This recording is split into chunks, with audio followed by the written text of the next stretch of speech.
minutos. Muito bom dia para você. Eu sou Júnior Moreira, esse é o Conversa de Redação. E comigo, para debater os principais temas do dia, jornalistas Eduardo Costa, William Travassos, Marcelo da Fonseca e a economista Rita Mundim. Olha só, pessoal, a Câmara aprovou na madrugada desta quarta-feira um projeto que promove o corte de cerca de 10% dos benefícios tributários. A proposta ainda aumenta alíquotas relacionadas a bets e também a fintechs. O Executivo conta com a aprovação da matéria ainda neste ano para equilibrar as contas em 2026. O texto ainda precisa passar pelo Senado. O placar lá na Câmara foi de 310 a 85. O projeto se alinha à emenda constitucional número 109 de 2021, que fixa o limite de 2% do PIB para os benefícios tributários federais até 2029. Mais cedo, ontem ainda, o plenário aprovou a redução na alíquota cobrada às SAFs de futebol, deixando a taxa de 5% contra os 8,5% que eram cobrados anteriormente. Ô Rita, preciso começar com você até para você explicar para a gente essa confusão toda, porque quem é leigo no assunto olha para essa história aqui toda e fala, meu Deus do céu, o que é isso, o que está acontecendo? Bom dia para você. Bom dia, Júnior. Bom dia a todos. Isso reflete o imediatismo do Brasil. Um país que não tem política de Estado, mas que tem política de poder. Se a gente fizer uma linha do tempo, essa confusão toda de renúncia por parte do governo, de renúncia fiscal, ela se intensificou e começou para valer no governo de Dilma Rousseff. Nós vivemos uma crise, né? Não sei se vocês se lembram, teve aquela crise do subprime nos Estados Unidos, que para o Brasil seria uma marolinha. Mas aí o bicho começou a pegar e o governo Dilma, para preservar empregos, resolveu isentar alguns setores, aqueles que contratavam mais mão de obra, né, como construção civil, comunicação, tecnologia, transporte. Eram alguns setores intensivos na contratação de mão de obra.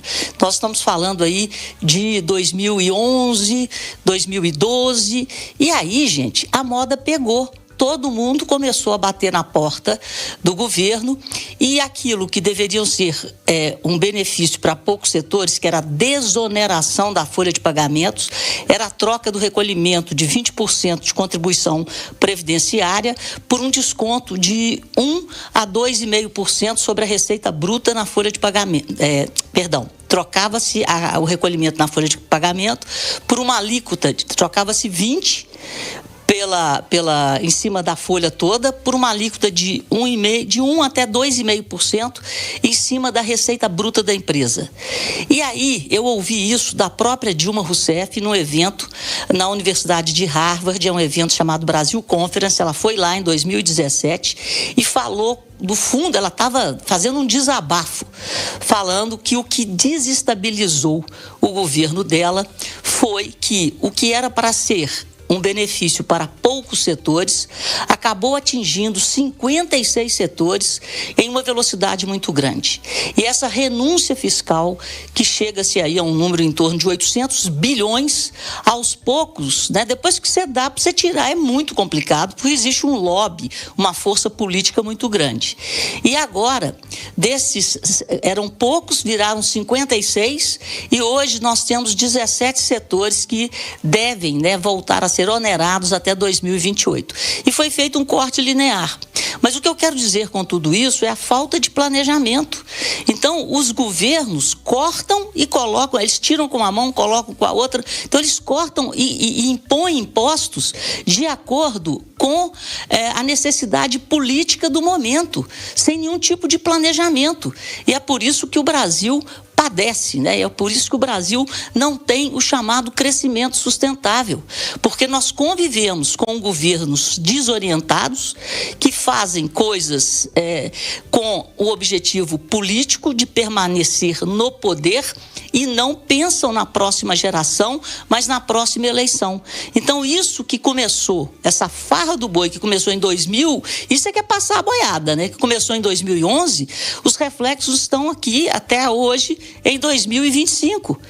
E quem começou tudo isso foi o governo petista, por causa, né, da preservação de postos de trabalho. E na prática foi provado que não houve tanta preservação assim de postos de trabalho. Mas eu acho que você desonerar folha de pagamento é uma coisa que tem que ser realmente pensada, mas não dessa forma e não com objetivos eleitoreiros. Está aí o tamanho do estrago. E a própria Dilma confessou lá que foi essa a maior causa da desestabilização do governo dela, que foi um caos nas contas públicas. Quando ela foi perdendo e perdendo receita para o governo, né, as despesas também foram aumentando e as receitas diminuindo. É a situação do Correio, essa é a gestão populista. Eduardo Costa, e esse tema que envolve a queda, né, o corte de alguns benefícios para empresas, enfim, isso tudo que a Rita está falando, como é que você olha para isso? Bom dia para você. Bom dia para todo mundo. Ô Júnior, amanhã eu vou deixar um dos meus 2 empregos, sabe? Eu vou deixar a TV Alterosa, onde sou muito bem tratado, bem remunerado. Eu estou planejando isso há 4 anos. Na verdade, quando eu fiz 50, eu queria trabalhar um emprego só, mas ainda tinha que estudar uma filha. Agora que ela formou, eu estou deixando um lugar que me trata bem, que me paga bem, para ficar só na rádio, para ter mais qualidade de vida. Rádio que paga bem também, né? Dá para pagar as contas. Isso, Júnior. Eu estou planejando há 4 anos, mas está na minha cabeça há 20. O sonho meu é que as pessoas governem assim, mas é cada um cuidando de si só. Entra governo, sai governo, é tudo para os amigos e nada para os inimigos. Ô Júnior, o governo federal concede, a última vez que eu vi esse número, 800 bilhões de benefícios fiscais. Então não tinha que tirar 10 não, 10% não, tinha que tirar 90%. Mas isso num negócio assim muito sério, envolvendo Congresso, Justiça e tudo, para poder esclarecer. Ô Júnior, hoje deve acontecer, está prometido que o Tribunal de Contas do Estado e a Assembleia Legislativa vão cumprir o seu dever de divulgar para quem o governo de Minas dá 25 bi de benefícios fiscais. O governo quebrado, com rombo no orçamento, dá 25 bi. Isso não combina com a seriedade do governador Zema.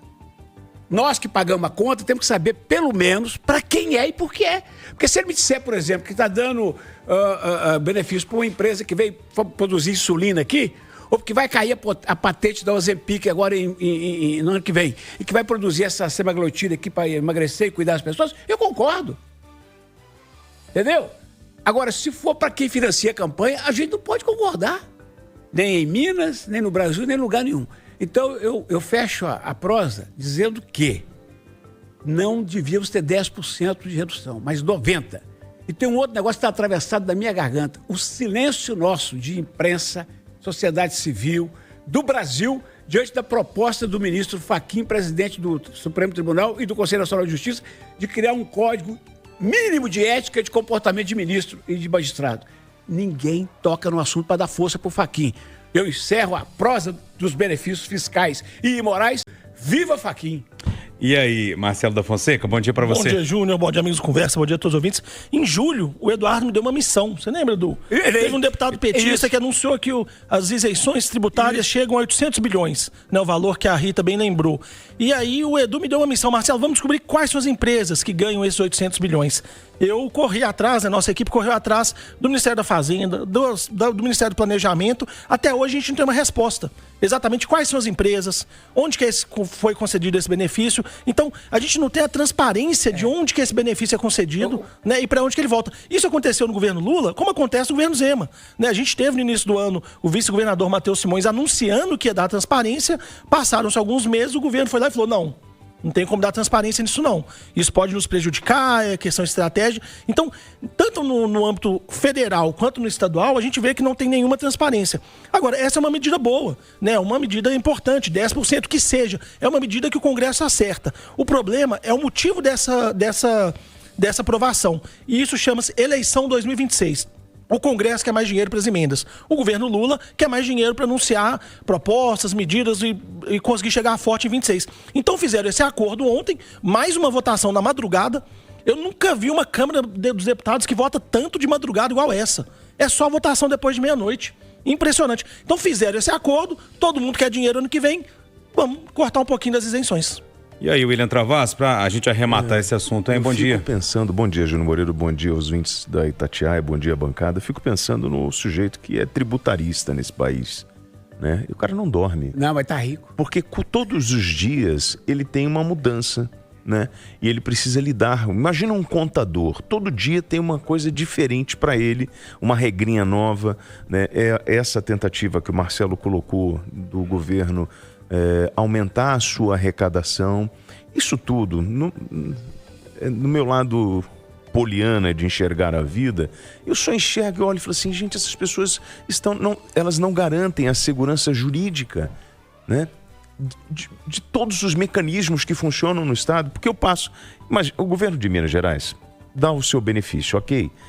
A gente tinha que saber o seguinte, ó, o senhor está dando para a empresa X, porque ela veio para cá, como o Eduardo falou, para produzir a insulina. Isso vai durar X anos, exato. A gente tem um planejamento para ir diminuindo esse benefício até o ponto de zerar, porque o benefício é um estímulo, sim, mas ele não pode virar uma moeda de troca, como o Marcelo falou. E o que a gente percebe que na política, sem querer demonizar essa política, transformar a política num vilão, mas o que a gente percebe é que as pessoas vão dando para aquele que financiou a campanha, né? Ou para aquele que vai dar algum tipo de benefício para o A, B, C, D. Então, assim, é uma vergonha o que a gente vive. E no fundo, amigo, ninguém está pensando na sociedade como um todo, e sim nessa coisa do meu partido, do meu lado, da minha turma. O código de ética que o Edu falou, isso não deveria já estar na mesa isso há muito tempo. Você tem que dizer, numa lei, que o ministro do Supremo não pode viajar no avião do advogado de alguém que tem uma causa da... Mas isso é tão óbvio que você não pode ter ali aquele conflito de interesses. Que esse juiz, ele deve dizer, olha, eu estou prejudicado para julgar isso aqui, porque é meu amigo pessoal, então o senhor não pode julgar. Declarar um contrato de 130 milhões da mulher do Alexandre de Moraes, ele não falou nada até hoje. Eu estou impedido de julgar. Essa era a postura. O problema, WT, é que qualquer crítica que você faz a algum ministro, agora pode virar um ataque à democracia. Não, mas qualquer crítica que você faça a qualquer um pode virar um ataque. Você exige que seja feito o básico, né? Um código de ética de ministro supremo. Pode, de repente, te jogar para Deixa eu ver o assunto. Acho que a Rita está querendo só arrematar, Rita, é só impressão minha? Eu só estou querendo... Nós estamos vivendo uma crise de ética e de moral que esse país nunca passou. E essa crise de ética e de moral, o exemplo dela vem da cúpula dos três poderes. E o exemplo é o descaso com o dinheiro do contribuinte. Então, só para arrematar aquilo tudo que eu falei, que não interessa o governo, mas o início dessa farra foi exatamente na marolinha, né, na crise do subprime, nesse século XXI, é que o que existe no Brasil é política de poder e não política de Estado. E a política de poder, ela é feita por quem tem o poder para se manter no poder. E a política de Estado que deveria ser feita é com o dinheiro do pagador de impostos para a sociedade. E nós temos que sair dessa cilada, dessa armadilha política, porque quem tem a caneta, quem tem o poder, o nosso Congresso, só legisla em causa própria. Pessoal, é o seguinte, o perfil de Javier Milei no Instagram foi alvo de uma série de comentários de brasileiros após o presidente argentino compartilhar um post que retrata o Brasil composto por favelas, enquanto mostra a Argentina como um país futurista. Bom, nos comentários, que são os melhores, né? Brasileiros criticaram a publicação, ironizaram a comparação, muitos compararam dados econômicos e até disseram frases como: vai pentear teu cabelo, Pelé é melhor que Maradona, e por aí vai. Estava nesse nível. A postagem veio horas após o direitista José Antônio Kest vencer as eleições no Chile. Com o resultado, a partir de 2026, metade dos territórios da região será governada pela direita, enquanto a outra metade ficará sob administração de governos de esquerda. O vídeo, Eduardo, era basicamente mostrando o seguinte: países que são governados pela direita, como a Argentina, são países do futuro. E países governados pela esquerda, como o Brasil, são países compostos por favelas. A cara do Eduardo é espetacular. Muito bom. Eu vi esse tema aqui no Conversa, então eu vou falar. Eu sei o que eu vou falar. Eu vou sair do Milei e generalizar. Tá bom. Toda vez que eu vejo uma foto, essas fotos de G20, Sim. que eu dou uma olhada para os chefes de Estado, eu separo ali o Macron, a representante da Suécia, o representante do Canadá, e fico olhando para os outros e falo assim, será que eu que sou doido ou esses caras todos são doidos? Eu fico olhando e falo assim, eu não sou psiquiatra forense, mas quando eu olho para o Milei, o Trump, e para esses caras todos, aquela dona da Itália, eu falo assim, gente, o mundo está governado por maluco. Esse Milei, sabe o que eu acho? É um maluco. E aí, Marcelo da Fonseca? O Milei conseguiu o que ele queria, né? Repercussão na rede social, engajamento nas redes sociais. Eu acho que a gente está vivendo um mal nesses últimos tempos, que é a rede social virar o foco do político. Então a gente tem um governador que faz o vídeo comendo casca de banana pra bombar, pra repercutir.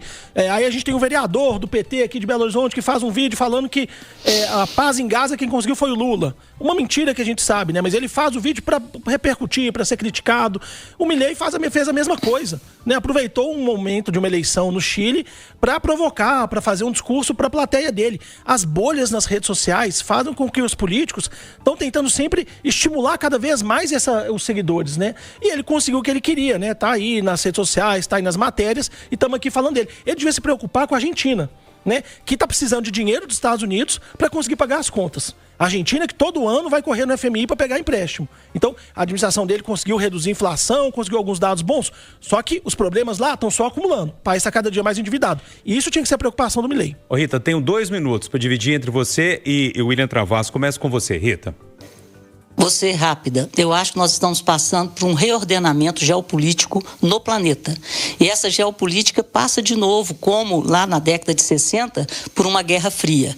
E essa Guerra Fria está colocando a América Latina no centro das disputas e o Milei está reforçando o posicionamento geopolítico e isso está citado no texto.